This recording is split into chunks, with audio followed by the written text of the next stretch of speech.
Hi Gayatri, good morning.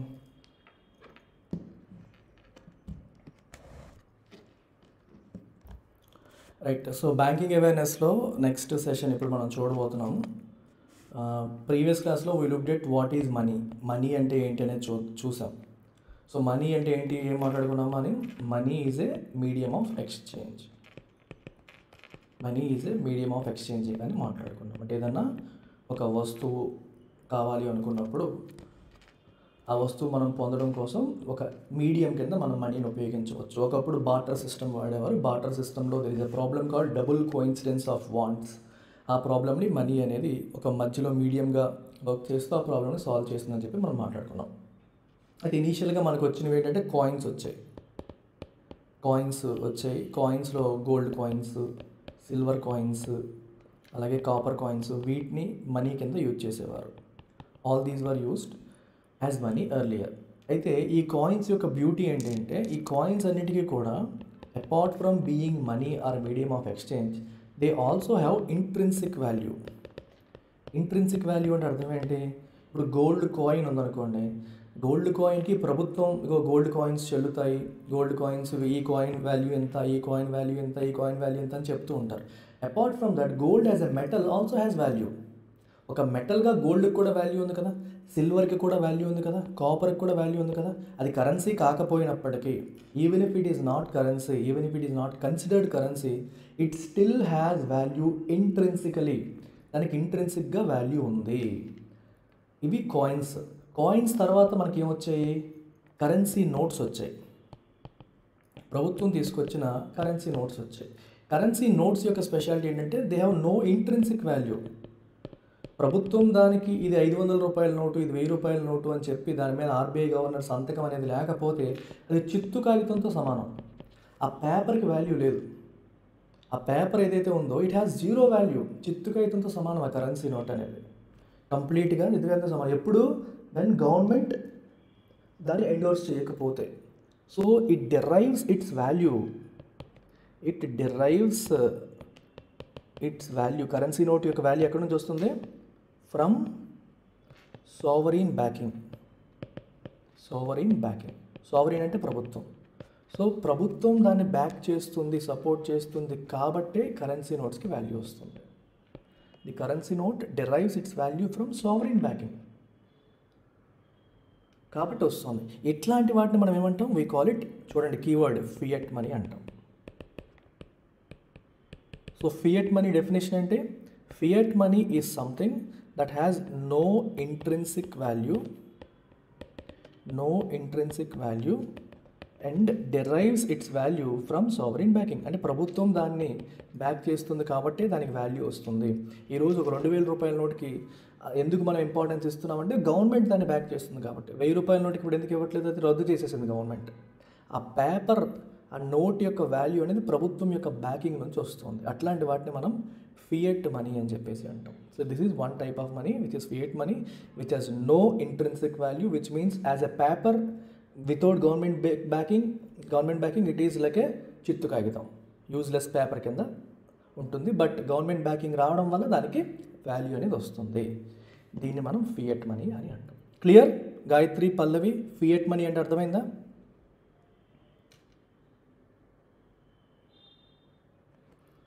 Only when government declares it as legal tender. Legal tender అంటే అర్థం ఏంటి? లీగల్గా మీరు ట్రాన్సాక్షన్స్లో దీన్ని ఉపయోగించవచ్చు. దీన్ని ట్రాన్సాక్షన్స్లో మీరు ఉపయోగించవచ్చు అని గవర్నమెంట్ డిక్లేర్ చేయడం వల్ల, when the government declares it as legal tender, it gets it's value. Clear అమ్మా? అర్థమైందా అందరికీ? ఇద్దరికి, పల్లవి, గాయత్రి. సో ఫియట్ మనీ తర్వాత నెక్స్ట్ టాపిక్, ఫియట్ మనీ తర్వాత మనకి నెక్స్ట్ టాపిక్ వచ్చేసి వీటిలో టైప్స్ ఆఫ్ మనీలో will look at dear money, అలాగే చీప్ మనీ. ఈ రెండు పదాలు కూడా చూడండి. చీప్ మనీ, డియర్ మనీ అంటే అర్థం ఏంటి అంటే ఈ పదాలు కూడా మనం చూస్తూ ఉంటాం. డియర్ అంటే మనకి ఇష్టమైన మనీ, చీప్ అంటే వాల్యూ లేని మనీ అని అర్థమా? మనీ అంటేనే వాల్యుబుల్, దాంట్లో మళ్ళీ చీప్ మనీ, డియర్ మనీ అనే పదాలు ఏంటి అని అనుకోవచ్చు మీరు. సో బేసిక్గా ఇక్కడ డియర్ అన్నా చీప్ అన్న మీనింగ్ అది కాదు, మనం అనుకుంటున్నది కాదు. చీప్ అంటే something that is available abundantly అంటే చాలా ఎక్కువగా అవైలబుల్గా ఉంది అని అర్థం. మనీ అవైలబుల్గా ఉండడం ఏంటి సార్, మనీ ఏమైనా చెట్లకు కాస్తుందా, అవైలబిలిటీ ఏంటి అని మీరు అనుకోవచ్చు. మనీ అవైలబిలిటీ అంటే అర్థం ఏంటంటే when banks are flush with cash, banks దగ్గర చాలా ఎక్కువ క్యాష్ ఉందనుకోండి, అంటే బ్యాంక్స్ దగ్గర చాలా ఎక్కువ మనీ సప్లై ఉంది సిస్టంలో. When there is too much of money, అప్పుడు ఏమవుతుందంటే ఎంత డబ్బు మన దగ్గర పెట్టుకుంటే మనకి నష్టం. కాబట్టి బ్యాంక్స్ ఏం చేస్తాయి, they are willing to lend at low interest, తక్కువ వడ్డీ అయినా పర్లేదు మీరు మా దగ్గర అప్పు తీసుకోండి అని చెప్పి బ్యాంకులన్నీ పోటీ పడతాయి. So cheap money is money that is available at low interest rate. తక్కువ వడ్డీకి దొరికేదాన్ని మనం చీప్ మనీ అంటాం. ఎందుకు చీప్ అనే పదం వచ్చింది, బికాజ్ దాని మీద మనం చెల్లించాల్సిన వడ్డీ, ఆ డబ్బు కావాలంటే మనం తక్కువ వడ్డీకే మనకు దొరికేస్తుంది అని అర్థం. దీనికి exact opposite dear money. Dear money is something that is available at higher interest rate. అంటే అవైలబిలిటీ తక్కువ ఉంది కాబట్టి దానికి పోటీ ఎక్కువ ఉంటుంది కాబట్టి ఎక్కువ వడ్డీ ఇస్తే కానీ మనకి దొరకదు. Higher interest rates. So dear అనే పదానికి ఒక మీనింగ్ ఏంటంటే ఎక్స్పెన్సివ్ అని. చీప్కి ఆపోజిట్ ఏంటి, ఎక్స్పెన్సివ్ కదా. సో డియర్ అనే దానికి ఇంకొక మీనింగ్ ఏంటి, ఎక్స్పెన్సివ్ మనీ అంటే మీనింగ్ అంటే available at higher interest rate. ఇప్పుడు చూడండి, మీకు సింపుల్ ఎగ్జాంపుల్, మీకు ఒక 1 lakh రూపీస్ కావాలి, బ్యాంక్ దగ్గర ఉన్నాయి, నువ్వు లోన్ పెడుతున్నావు బ్యాంక్ దగ్గరికి వెళ్ళి, నాకు 1 lakh కావాలని అడిగావు. మీరు అడగొచ్చు, సార్ ఎప్పుడైనా సరే 1 lakh కదా, చీపు డియర్ అనే కాన్సెప్ట్స్ ఎందుకు వస్తాయని. కాన్సెప్ట్స్ వస్తాయి ఎందుకంటే బ్యాంకు ఈ 1 lakh రూపీస్ నీ 10% వడ్డీకి ఇచ్చింది అనుకోండి, నీకు సంవత్సరానికి వడ్డీ అంతా 10,000. ఇదే బ్యాంకు 20% వడ్డీకి ఇచ్చింది అనుకోండి, సంవత్సరానికి నీకు పడే వడ్డీ అంతా 20,000. సో మరి ఇది ఎక్స్పెన్సివ్ కదా, నీకు ఎక్కువ ఖర్చు అవుతుంది కదా. మీకు గుర్తుపెట్టుకోవడం కోసం చెప్తున్నాను, ఇక్కడ మీకు తక్కువ కాస్ట్కి వస్తున్నట్టే కదా.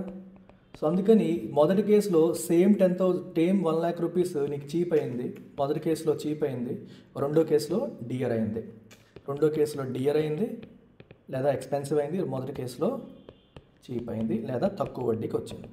Is it clear? Dear, cheap అనే పదాలకి మీనింగ్ అర్థమవుతుందా నేను ఏ కాంటెక్స్లో చెప్తున్నానో? Just get the context in your mind.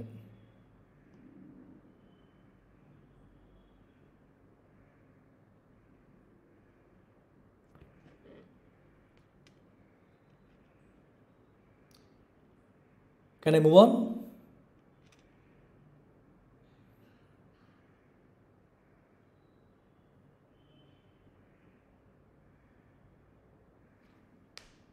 Right.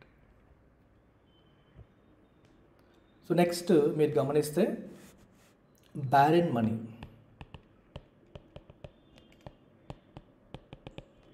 Barren money is something that earns no interest. అసలు వడ్డీయే ఎర్న్ చేయని మనీని మనం బ్యారెన్ మనీ అంటాం. Barren money is something that earns no interest. అంటే మన డిపాజిట్ లాకర్లో పెట్టుకున్నవి, ఆ మూల ఈ మూల దాచుకున్నవి, అది బ్యారెన్ మనీ. ఇళ్ళల్లో గుంతలు తవ్వేసి దాచేస్తారు, డిపాజిట్లో పెట్టేస్తారు, సేఫ్టీ లాకర్స్లో పెడతారు చూడండి, లాకర్స్లో పెట్టేది, అలాంటిది barren money. It is not. చూడండి, ఒక భూమిని ఫర్టైల్ ల్యాండ్, బ్యారెన్ ల్యాండ్ అంటాం. Fertile and barren. Fertile land and barren land. So fertile land, barren land అంటే, ఫర్టైల్ ల్యాండ్ అర్థం ఏంటి? పంట బాగా పండుతుంది.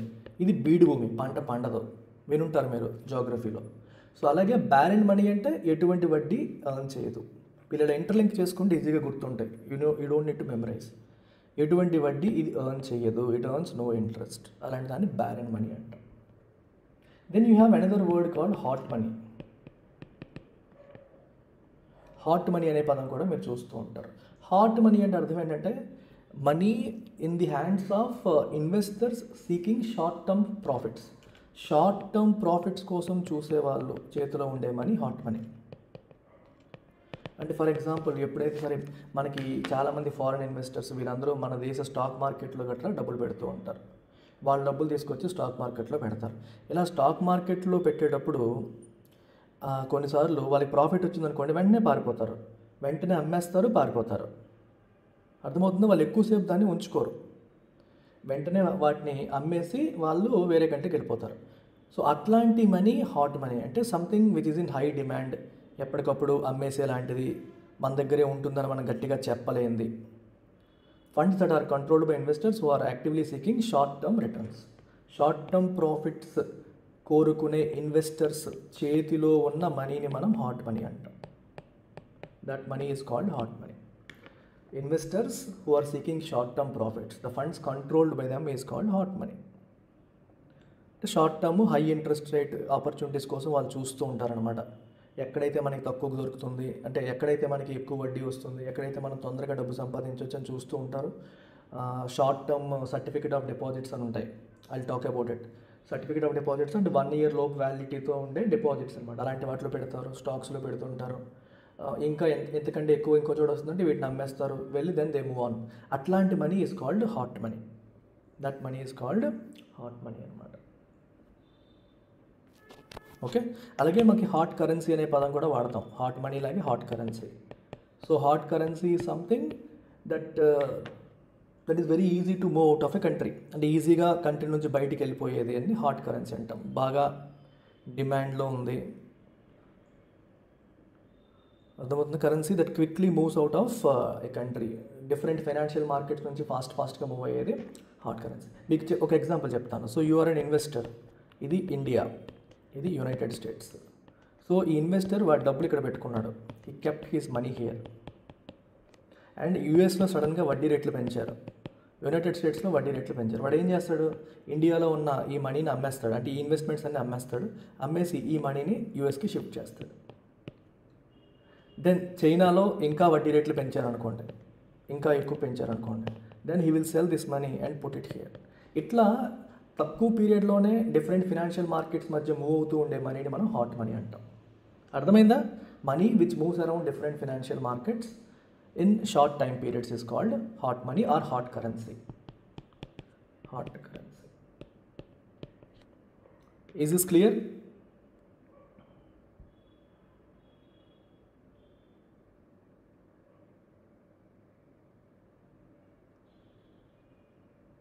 పల్లవి, చందు, గాయత్రి.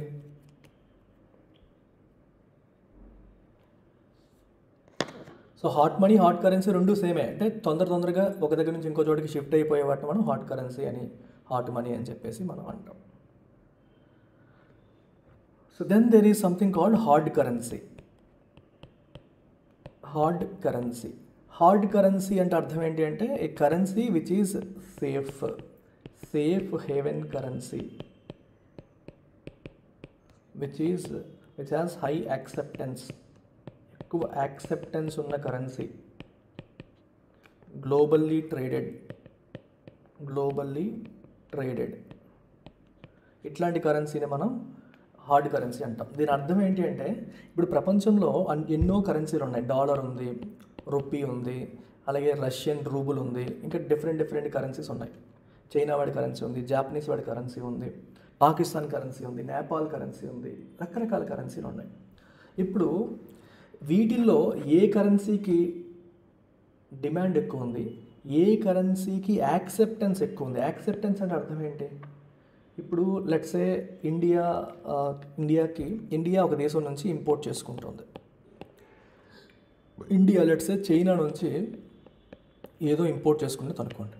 చైనా నుంచి ఇండియా ఇంపోర్ట్ చేసుకున్నప్పుడు ఇండియా చైనాకి ఏం చేయాలి? పేమెంట్ చేయాలి. పేమెంట్ చేసినప్పుడు లెట్సే ఇండియా సేస్ నేను రూపీలో పే చేస్తాను అని చెప్పింది అనుకోండి. ఇది సినారియో 1. సెకండ్ సినారియో నేను డాలర్లో పే చేస్తాను అని. చైనా దేన్ని యాక్సెప్ట్ చేస్తుంది? చైనా ఏది కావాలంటుంది? డాలర్లో పే చేయమని అడుగుతుంది. ఎందుకు? అమెరికా అంటే చైనాకి ఇష్టమా? కాదు. అమెరికా అంటే చైనాకి ఇష్టం కాదు, కానీ డాలర్లోనే అడుగుతుంది, రూపాయలు అడగదు. ఎందుకో ఒకసారి ఆలోచించండి. ఇప్పుడు ఇదే చైనా వేరే ఏదో కంట్రీ నుంచి, లెట్సే రష్యా నుంచి ఇంకోటి ఏదో కొంటుంది అనుకోండి. ఇప్పుడు చైనా రష్యా వాడికి మళ్ళీ పేమెంట్ చేయాల్సి ఉంటుంది. సో చైనా వాడు ఇండియా నుంచి డబ్బులు తీసుకునేటప్పుడు ఏం ఆలోచిస్తాడు? నేను రేపు పొద్దున్న వేరే కంట్రీకి నేను పేమెంట్ చేయాల్సి వచ్చినప్పుడు ఈ డబ్బులు నాకు ఉపయోగపడాలని అనుకుంటాడు. So whatever currency I accept today should be useful to me when I am making purchases to other countries. అంతేనా? మనం ఎక్స్పోర్ట్ చేసేటప్పుడు మనకు వచ్చే డబ్బు మనం ఇంపోర్ట్ చేసుకునేటప్పుడు ఉపయోగించుకునేలా ఉండాలి. అలా ప్రపంచంలో ఉన్న మెజారిటీ కంట్రీస్ అన్నీ యాక్సెప్ట్ చేసే కరెన్సీ ఏంటంటే డాలర్స్. అందరికీ అమెరికా మీద నమ్మకం ఉంది.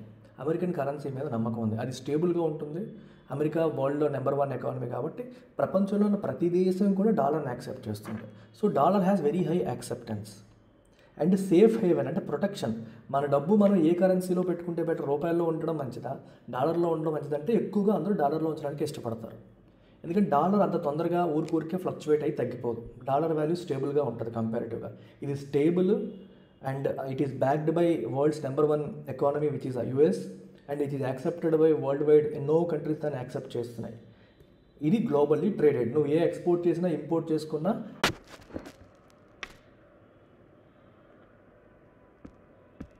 Don't know. లాస్ట్ టైం కూడా ఇలాగే మధ్యలో వచ్చి ఆగిపోయింది, బఫర్ అవుతూ ఆగిపోయింది.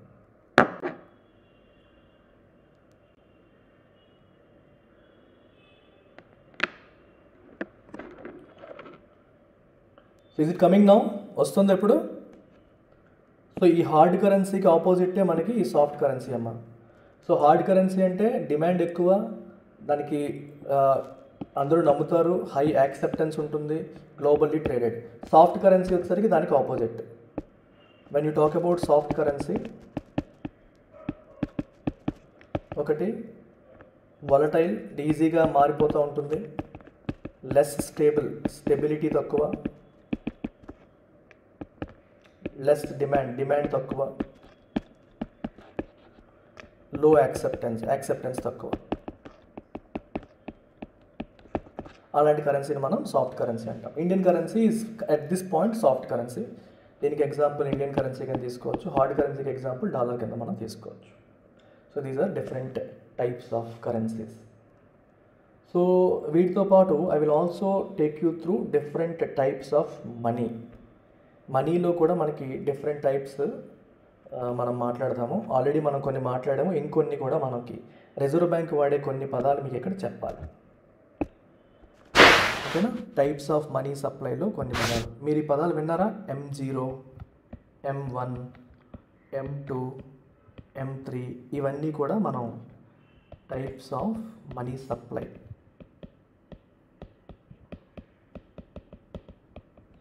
సో వీటి గురించి కూడా ఇవాళ తెలుసుకుందాము. దాంతో మనకి ఈ చాప్టర్ కంప్లీట్ అవుతుంది. మొదటిది M0. M0 is nothing but, ఇది మీరు రాసుకోవాల్సి ఉంటుంది, కరెన్సీ ఇన్ సర్క్యులేషన్, సర్క్యులేషన్లో ఉన్న currency plus bankers deposits with RBI plus other deposits with RBI. నేను కొంచెం ఫాస్ట్గా చెప్పేస్తాను, తర్వాత మీరు ఫెయిర్ నోట్స్ రాసుకోండి. అదర్ డిపాజిట్స్ విత్ RBI, దీన్ని మనం M0 అంటాం. దీన్నే రిజర్వ్ మనీ అని కూడా అంటారు. We call it reserve money also. So M0 is currency in circulation. Bankers అంటే బ్యాంకులన్నీ RBI దగ్గర కొన్ని డిపాజిట్స్ మెయింటైన్ చేస్తాయి, అది plus other deposits. Other deposits అంటే అర్థం ఏంటంటే deposits maintained by international organisations like IMF, World Bank, వాళ్ళు RBI దగ్గర మెయింటైన్ చేస్తారు. అలాగే ఫారిన్ బ్యాంక్స్ కూడా మన దగ్గర మెయింటైన్ చేస్తాయి. Foreign banks, foreign central banks, especially foreign central banks, వీళ్ళందరూ కూడా మన దగ్గర ఫండ్స్ మెయింటైన్ చేస్తూ ఉంటారు. అలాంటివన్నీ కూడా మనకి ఈ అదర్ డిపాజిట్స్ విత్ RBI కిందకు వస్తాయి. They all come under other deposits with RBI. అర్థమైందా? ఇది M0. దీన్ని రిజర్వ్ మనీ అని చెప్పి మనం అంటాం. మా సర్క్యులేషన్లో ఉన్న కరెన్సీ ప్లస్ RBI దగ్గర ఉన్న బ్యాంకర్స్ యొక్క డిపాజిట్స్ ప్లస్ విదేశీ సంస్థలు మన RBI దగ్గర మెయింటైన్ చేస్తున్న డిపాజిట్స్ అంతా కలిపి మనకి వీ కాల్ ఇట్ M0. దాన్ని మనం M0 అని చెప్పేసి అంటాం. Then comes M1. M1 చూడండి. M1 ఏం చెప్తుంది అంటే, ఇవన్నీ మీరు నోట్ చేయాలమ్మా. ఒకటి కరెన్సీ విత్ పబ్లిక్, ప్రజల చేతుల్లో ఉన్న కరెన్సీ ప్లస్ డిమాండ్ డిపాజిట్స్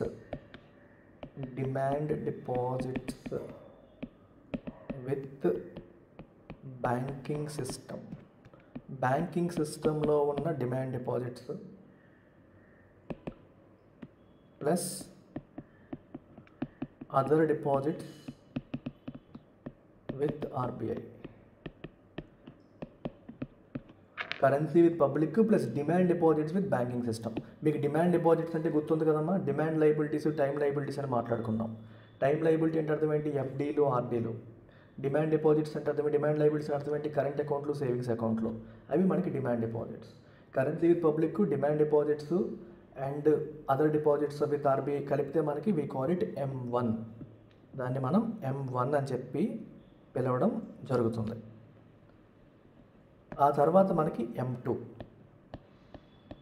M2లో ఏం చెప్తారంటే M1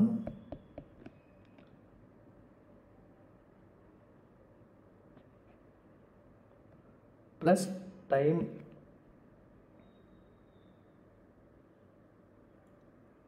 M1 ప్లస్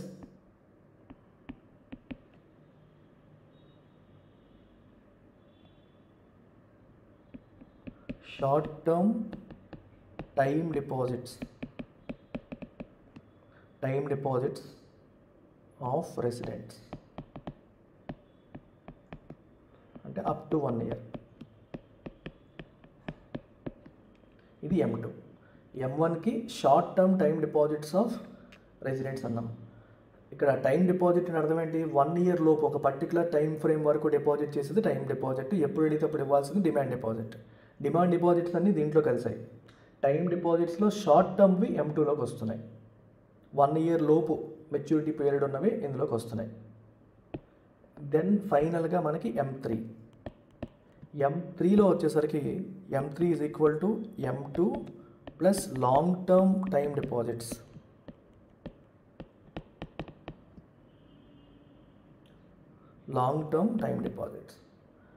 సో ఈ M3ని మనం ఏమంటాం? We call it broad money. M3ని బ్రాడ్ మనీ అంటాము. M2ని ఇంటర్మీడియట్ మనీ అంటాము.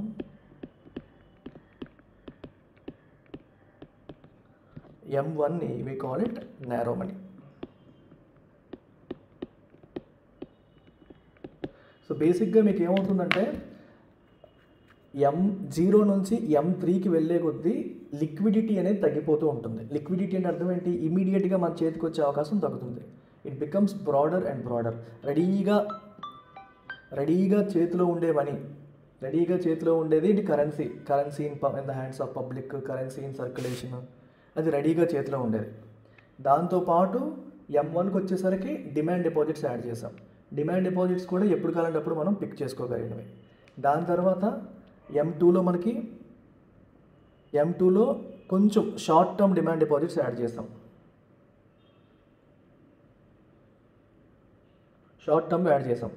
M3కి వచ్చేసరికి we are adding long term also. M3లో మనం లాంగ్ టర్మ్ కూడా యాడ్ చేసాం. సో M3 అనేది బ్రాడ్ మనీ. అందులో అన్ని రకాలు ఉంటాయి. షార్ట్ టర్మ్ ఉంటాయి, లాంగ్ టర్మ్ ఉంటాయి, చేతిలో ఉన్న కరెన్సీ ఉంటుంది. M0లో ప్రధానంగా కరెన్సీ, ఆర్బీఐ దగ్గర ఉన్న డిపాజిట్స్. ఇది M1, M2, M3, M0 ఇవన్నీ అడుగుతారు. ఇది reserve money, narrow money, intermediate money, broad money. In fact M1, M2 రెండింటిని కూడా నారో మనీ అనొచ్చు. ఇక్కడ ఇంటర్మీడియట్ మనీ అనే పదాన్ని కూడా మనం యూజ్ చేసాం. దిస్ ఈజ్ ఆల్ అబౌట్ మనీకి సంబంధించిన డిఫరెంట్ కాన్సెప్ట్స్ దీంతో అయిపోయాయి. రేపటి క్లాస్లో I will talk about negotiable instruments కావచ్చు, లేకపోతే వేరే types of different branches of banks గురించి కానీ ఏదో ఒకటి మాట్లాడదాం. ఇంకో టాపిక్ రేపు కవర్ చేద్దాం. So will do it at 10:30 for some time. ఆ తర్వాత నేను ఎప్పటికప్పుడు అప్డేట్ చేస్తాను. మీలో చాలామంది ఎడిటోరియల్ కూడా ఫాలో అవుతారు కాబట్టి నేను ఎడిటోరియల్లోనే చెప్తాను టైం ఏంటి అనేది. కొంచెం హిందూ ఎనాలిసిస్ వల్ల అటు ఇటు షెడ్యూల్స్ అటు ఇటు అవుతున్నాయి. బట్ అట్ ఎ స్ట్రెచ్ నేను బ్యాంకింగ్ అవేర్నెస్ కంప్లీట్ చేస్తాను. You don't have to worry. And ఒకసారి వినేస్తే మళ్ళీ మీకు డౌట్స్ వచ్చే అవకాశం ఉండదు. And if possible I will also try to do some MCQs later on. But మీరు చేయాల్సింది ఏంటి?